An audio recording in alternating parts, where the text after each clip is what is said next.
আপনারা ইতিমধ্যে জেনেছেন এই আসাদুজ্জামান নয়ন কোন ধরনের ছেলে তার সম্পর্কে আপনারা অবগত হয়েছেন মিডিয়ার মাধ্যমে, আমাদের জনগণের মাধ্যমে। আজকের যে সমাবেশ, মাদক বিরোধী সমাবেশ, 2 দিন আগে এই মাদকের বিরুদ্ধে কথা বলার কারণে সন্ত্রাসী বাহিনী ঐক্যবদ্ধ হয়ে মাদকের সাথে তারা সংশ্লিষ্ট এবং এই মাদক ব্যবসায়ীরা এখানে প্রভাবশালী নেতাদের ছত্র চায়, তারা এক ন্যায়তন্ত্র প্রতিষ্ঠা করতে চায়, কিন্তু পুরোদয়ের মানুষ এই একটাই তন্ত্র মানবে না।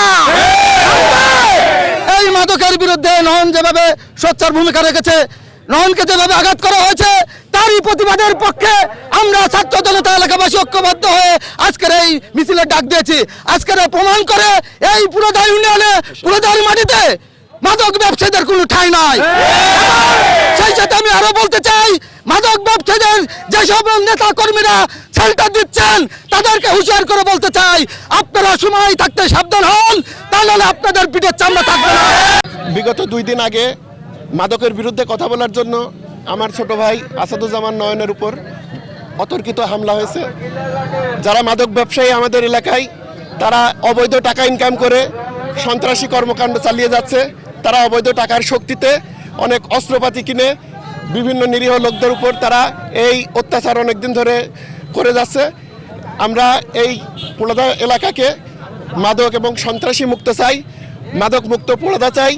এজন্য প্রশাসনের কাছে আমাদের আকুল আবেদন, নয়নের উপরে যেই হামলা হয়েছে 24 ঘন্টা পার হয়ে গেছে, এখন পর্যন্ত তার কোনো বিচার আমরা পাইনি। এখন পর্যন্ত কোনো সন্ত্রাসী, কোনো মাদক ব্যবসায়ী এখন পর্যন্ত আটক হয়নি। এর জন্য আমরা তীব্র নিন্দা জানাই। প্রশাসনের প্রতি আমাদের ধিক্কার। আমরা অবিলম্বে এই সব সন্ত্রাসী এবং মাদক ব্যবসায়ীদের গ্রেপ্তার এবং তার সুষ্ঠু বিচার চাই।